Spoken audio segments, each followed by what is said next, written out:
C'est un sujet qui n'a pas eu encore sa part d'analyse, malheureusement. C'est un sujet qui concerne la femme et le rôle de la femme en islam. On commence cette petite parole qu'on peut la considérer comme, si on peut dire, un avant-goût, bien une idée générale sur l'état de la femme en islam. On commence par un hadith qui le rapporte l'imam al-Tabarani d'après Sahl ibn Sa'd al-Sa'idi. D'après Sahl ibn Sa'idi. Sahl ibn Sa'd al-Sa'idi avec une chaîne de transmission hasana. Et ce hadith a encore une autre chaîne de transmission qui la rapporte l'imam ibn Abi Dunya d'après Muhammad ibn al-Munkadir. Anna rajulan, qu'un homme était dans le cercle de Nabi sallallahu alayhi wa sallam, faja'at imra'a. Puis une femme est arrivée. Donc cet homme, il s'est levé en lui donnant sa place. Là, Nabi sallallahu alayhi wa sallam a coupé sa parole en lui disant « Ukhtuk » ta sœur, c'est-à-dire est-ce que cette femme est ta sœur? Qala la, il a dit non. Qala ummuk, donc c'est ta mère. Nabi sallallahu alayhi wa sallam dit à cette personne, il lui a dit non. Qala rahimtaha, rahimakallah. Rahimtaha, rahimakallah. Tu as été miséricordieux avec elle, qu'Allah Ta'ala t'accorde sa miséricorde. Lui a répété le Nabi sallallahu alayhi wa sallam cette parole plusieurs fois. Imaginez-vous que cette personne a eu la miséricorde d'Allah Ta'ala en faisant un acte qui n'a absolument aucune importance pour nous.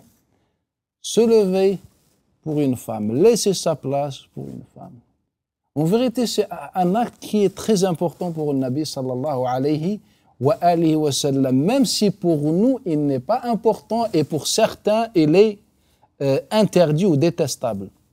Qu'une femme vient, assiste, qu'une femme apprenne sa science. Mais pour le Nabi sallallahu alayhi wa sallam, il est très important.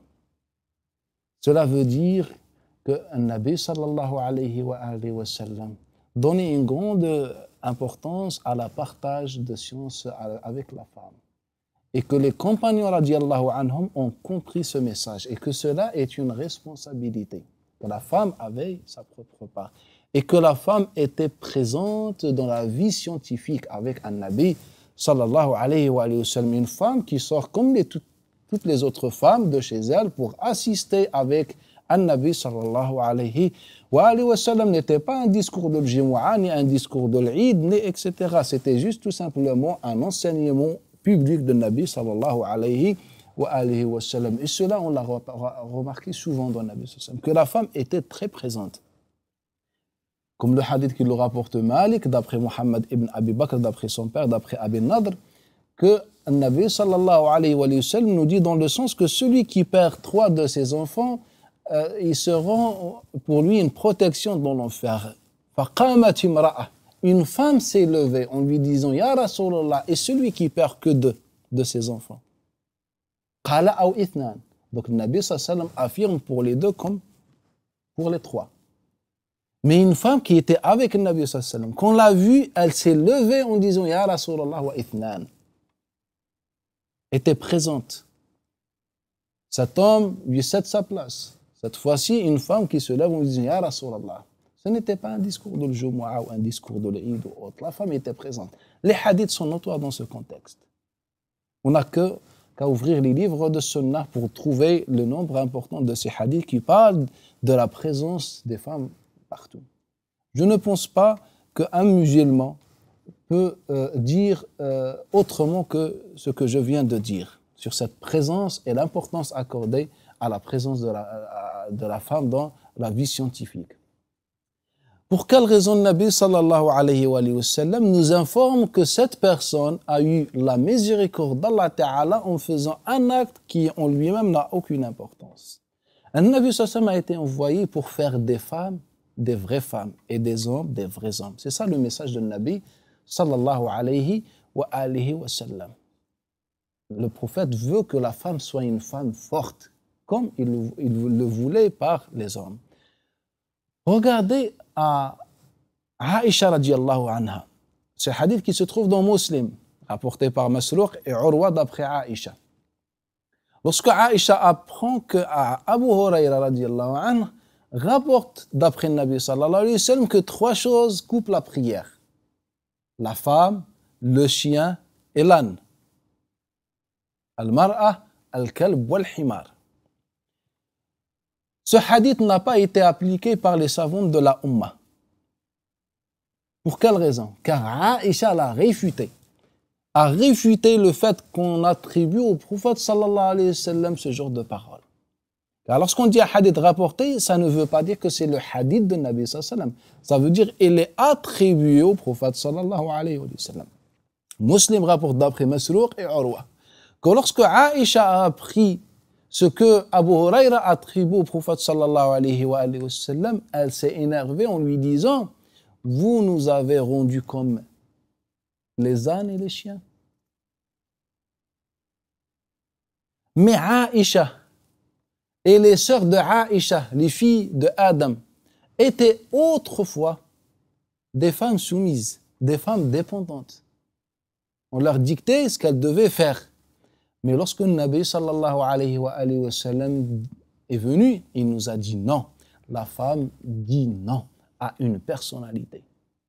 Et c'est pour ça que l'imam Abu Daoud al-Tayalisi dans le Musnad nous rapporte d'après Hamad ibn Zayd, d'après Yahya ibn Sa'id al-Ansari, d'après Ubayd ibn Hunayn, d'après Abdullah ibn Abbas, que pendant un moment, et moi je voulais demander à Omar ibn Khattab une demande. Et j'ai pris un peu de courage et je lui ai dit que j'avais une question. Omar ibn Khattab a compris. Il lui a dit, tu veux parler des 2 femmes? قال نعم. Hafsa wa Aïcha. Hafsa, la fille de Abi Bakr et l'épouse de Omar et l'épouse de Nabi sallallahu alayhi wa sallam, et Aïcha, la fille de Abi Bakr, l'épouse de Nabi sallallahu alayhi wa sallam. قال نعم. Il lui a dit, كنا لا نعتد بالنساء. Omar ibn Khattab va commencer à rapporter ou bien à expliquer à Abdullah ibn Abbas. Il a dit كنا لا نعتد بالنساء. Autrefois, avant l'islam, on ne considérait pas les femmes. Les femmes n'avaient pas de valeur pour nous. فلما جاء الإسلام وأعطاهن حقوقا. Et lorsque l'islam est arrivé, il leur a donné leurs droits. Et le mot حقوق dans la parole de Omar ibn Khattab n'est pas utilisé avec l'alif wal lam. Al-huquq, huquqa, qui veut dire une importance de droit, de sens du mot lorsqu'il n'est pas utilisé par l'alif wal lam dans ce contexte. Et puis il lui raconte l'histoire. Donc il lui affirme qu'il y avait un changement dans la vie de la femme, qui malheureusement maintenant ce changement n'existe plus. Il lui raconte l'histoire maintenant. Il lui dit que les femmes n'avaient pas le droit de nous critiquer ou nous proposer des choses. Et quand ma femme m'a parlé un jour, je me suis énervé après elle. Elle m'a dit, on ne peut même pas te parler alors que Hafsa, ta propre fille, contredit an-Nabi sallallahu alayhi wa sallam.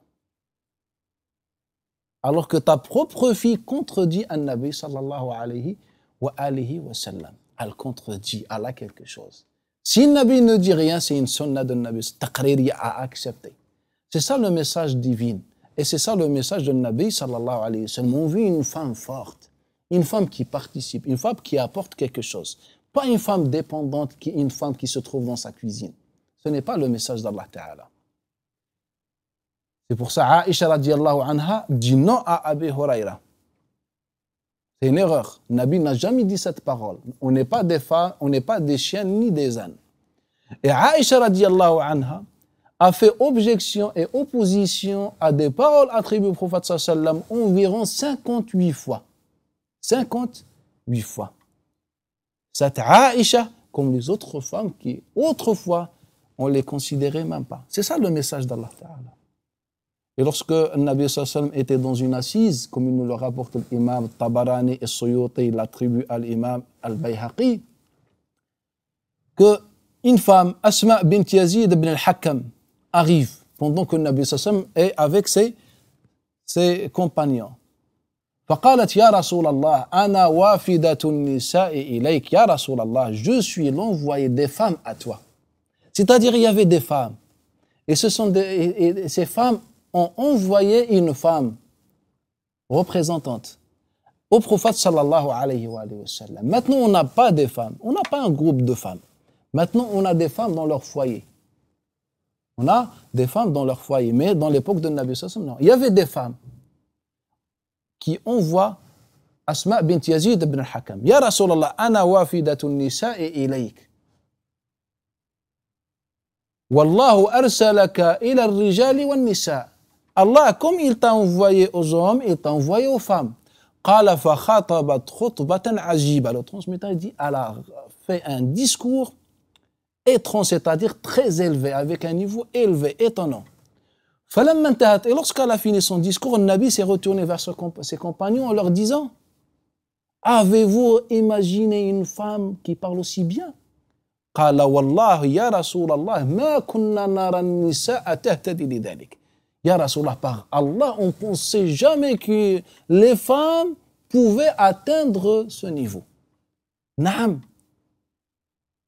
Les femmes peuvent dépasser ce niveau car elles sont éduquées dans la maison de Nabi sallallahu alayhi wa sallam. Le digne de Nabi sallallahu alayhi wa sallam. Isma bint Yazid ibn al-Hakam radiyallahu anha. On veut comme ça. C'est ça la femme de Nabi sallallahu alayhi wa sallam. C'est ça la femme que Nabi sallallahu alayhi wa sallam nous a laissée comme héritage. Une femme qui veut, une femme qui parle, une femme qui a une personnalité. C'est pour ça dans le hadith de l'imam al-Bukhari qui le rapporte en disant Haddathana Adam ibn Abi Iyas qala haddathana Shu'ba an ibn al-Asbahani an Abi Salih Dhakwana an Abi Sa'id al-Khudri qala ja'at an-nisa'u ila Rasulillah. Les femmes sont venues au prophète sallallahu alayhi wa sallam. Ya Rasulallah ghalabana alayka ar-rijal. Ya Rasulallah, les hommes t'ont pris de nous. Fais un jour pour nous. Et puis le prophète sallallahu alayhi wa sallam leur a donné un jour, c'est le jour des femmes. Vous voyez des femmes qui réclament leurs droits, qui réclament ce que Allah Ta'ala leur a accordé et ce que les hommes les ont volé. Malheureusement, car ça arrange plus les hommes et les cultures orientales. Il y a une différence entre l'islam et les cultures orientales, les traditions arabes. Il y a une grande différence. Donc, c'est regarder cette position des femmes. Mais le problème, souvent, on parle des femmes des compagnons, on dit ce sont les compagnons, les femmes de Nabi sallallahu alayhi wa sallam sont meilleures que nous. Non.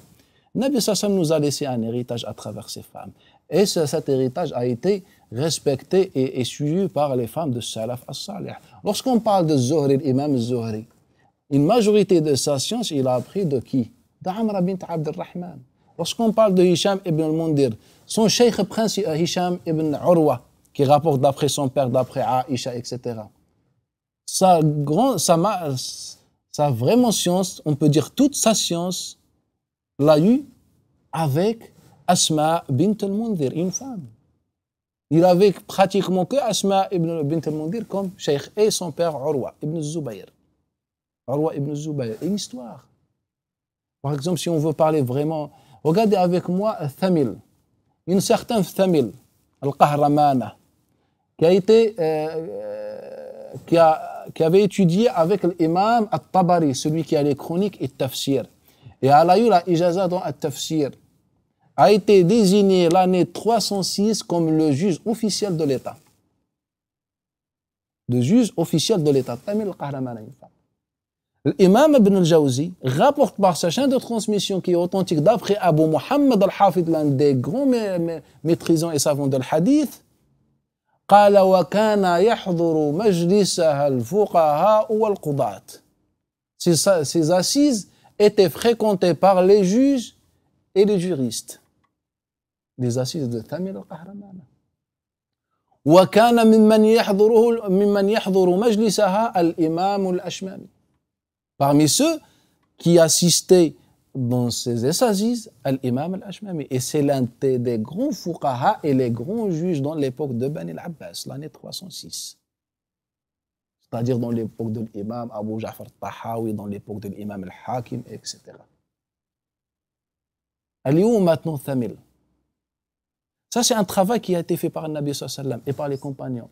C'est pour ça, lorsque le Nabi sallallahu alayhi wa sallam trouve la mort, Omar ibn Khattab va commencer, après Abu Bakr Siddiq, par désigner le responsable de l'hisba. Qu'est-ce que l'hisba? C'est la police qui ordonne le bien et interdit le mal. C'est-à-dire la police, on veut dire par la police, qui a désigné comme responsable officiel de l'État Samra bint Nahik. Ou bien Shifa bint Abdullah. Et ceci le rapporte l'imam Ibn Sa'd, Ibn Hazm et les autres. Comme le responsable de l'Hizba. Avant elle, dans l'époque de Nabi sallallahu alayhi wa sallam, comme le rapporte l'imam Tabarani, le prophète a donné cette responsabilité à Samra bint Nahik. Une femme qui prend la responsabilité. Pas donnée par Nabi sallallahu alayhi wa sallam. Une autre par Omar ibn Khattab radiallahu anhu. Et les savants étaient autour de Thamil al-Qahramana l'année 306. Imaginez-vous que dans cette année, il n'y avait que les grands savants de l'islam et que tous assistaient avec soumission à cette femme. Pourquoi cette soumission? Car elle avait une science plus élevée que la science de ses fuqaha et juristes. C'est pour ça qu'elle a été désignée en tant qu'un juge. Elles sont où maintenant ces femmes? C'est ça la question qui se pose. L'imam Suyuti, comment il a eu sa spécialité dans le hadith? Le plus grand ouvrage dans le hadith, le plus grand recueil dans le hadith, dans l'histoire de l'islam, c'est celui de l'imam As-Suyuti.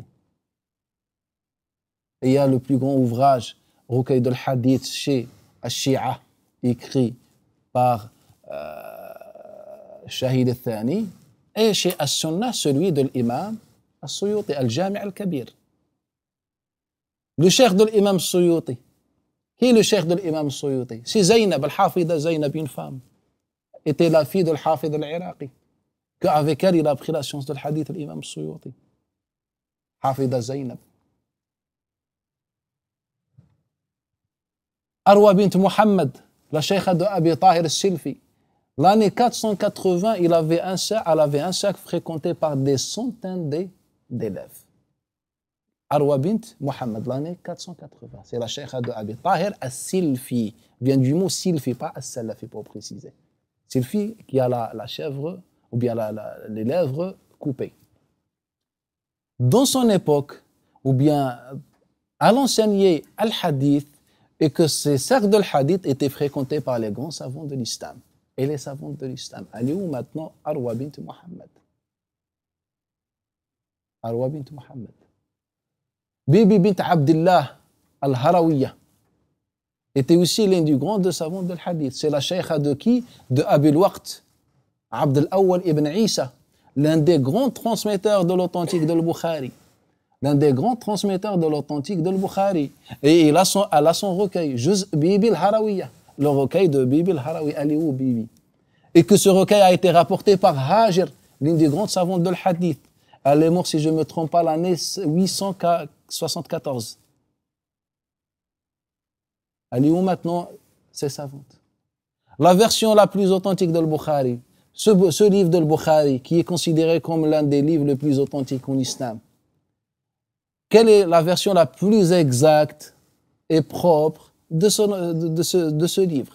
Ce n'est pas celle d'un homme, c'est celle d'une femme, Karima bint Ahmed. On a deux versions courantes, deux copies courantes maintenant de cette authentique. La première, c'est celle de l'Yunini, An-Nuskha al-Yuniniya. Et la deuxième, celle de Karima bint Ahmed. Celui qui a étudié la science de l'hadith, précisément l'authentique de l'Bukhari, il se rend compte que au niveau de la propreté, c'est-à-dire où il y a moins d'erreurs, qu'on dit moins d'erreurs, pas dans les hadiths, surtout dans les appellations des chapitres, etc. Et l'ordre du hadith, c'est dans la copie et la version de Karima bint Ahmed. Ali ou Karima bint Ahmed maintenant. Autrefois, les femmes étaient devant. Et maintenant, les femmes sont derrière. Autrefois, les femmes étaient actives. Maintenant, les femmes sont absolument dépendantes dans tous les domaines. Autrefois, les femmes qui disaient non pour construire. Maintenant, les femmes ne disent ni non ni oui. Elle ne dit rien. Il est malheureux. On ne parle pas uniquement que dans la science de l'hadith, même en dehors de la science de l'hadith. Khadija bin Salah ad-Din al-Najli. Khadija bin Salah ad-Din al-Najli a été désignée par un peuple entier pour gouverner les Maldives, les îles des Maldives. Pendant 33 ans, au 8e siècle. Revenez, étudiez l'histoire. 33 ans. Et ce n'est pas elle qui a voulu gouverner. C'est le peuple qui l'a désignée. Prenez, étudiez sa biographie et le contexte historique de cette période et vous allez voir que c'était une femme pieuse, savante, respectée. Elle était le mari, elle était la femme de le mufti des îles. اليوم maintenant Khadija bint Salah ad-Din. On veut comme Khadija bint Salah ad-Din. Khawla bint al-Azwar. Cet homme, pourquoi c'est un homme, Khawla bint al-Azwar? Car ce qu'elle a fait, aucun homme n'a pu le faire. Et jusqu'à la fin, on l'a considéré comme un homme jusqu'à qu'on s'est rendu compte que non, ce n'est pas un homme, c'est une femme. Peut-être si Allah nous facilite, Inch'Allah, on va faire plusieurs séries sur la biographie des femmes en islam. Et ce sont des séries qu'on ne peut pas les terminer avant 50 ans, 60 ans. C'est-à-dire le nombre des femmes qui ont participé, qui ont marqué l'histoire islamique. Et qu'on ne les considère plus ou bien qu'on ne les connaisse même pas, malheureusement. On ne les connaisse même pas. L'épouse de Aban bin Saïd bin As, elle a battu seule une armée entière. Alors que Khalid ibn al-Walid en personne était incapable de sauver même son bouclier. C'est une vérité. Revenez dans l'histoire. On ne parle pas des femmes, on parle des femmes ordinaires. Non, on parle des femmes formées par din, par le message divin et l'héritage de Nabi sallallahu alayhi wa sallam.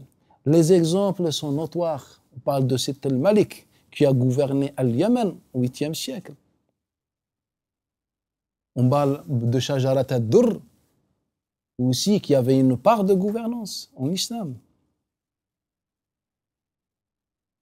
Peut-être lorsque ceux qui sont négatifs dans leur perception des choses, ils vont se poser la question comment des femmes peuvent gouverner, etc. Ce n'est pas notre sujet. La réponse est faite par les juristes. Ce n'est pas notre sujet. Notre sujet, c'est quoi? Que ce sont des femmes qui ont marqué l'histoire de l'islam, dans la présence des savants de l'islam, étaient reconnues par les savants de l'islam et que tout le monde se dirigeait vers ces femmes. Et l'objectif, c'est de revenir avec la femme dans cette période, la période où la femme avait compris le message d'Allah Ta'ala. C'est l'objectif. Est-ce que la femme peut gouverner ou pas? C'est un sujet juridique où les savants ont parlé, etc. Et les avis, les textes sont précis dans cela, malgré que les gens peut-être ont l'idée qui est fausse par rapport à ce sujet, ou bien le statut qui est faux par rapport à ce sujet au niveau des textes, arguments, etc. Mais notre objectif, c'est revenir. C'est comment la femme peut revenir à la période de Salaf al-Salih, ceux qui ont compris le message d'Allah Ta'ala. C'est pour cela, Inch'Allah Ta'ala, ça c'est juste une introduction à ce sujet, Inch'Allah. Et plus tard, on va essayer à chaque fois de choisir une femme dans les différentes spécialités, dans le qada, le jugement, dans le fiqh, dans al-hadith, dans al-kitaba, les auteurs, les écrivains, etc., dans la gouvernance, dans les postes supérieurs et officiels, etc., pour vivre, Inch'Allah, avec ces femmes, afin que, Inch'Allah, les retrouver vraiment dans notre vie. أقول هذا الكلام وأستغفر الله لي ولكم فاستغفروه.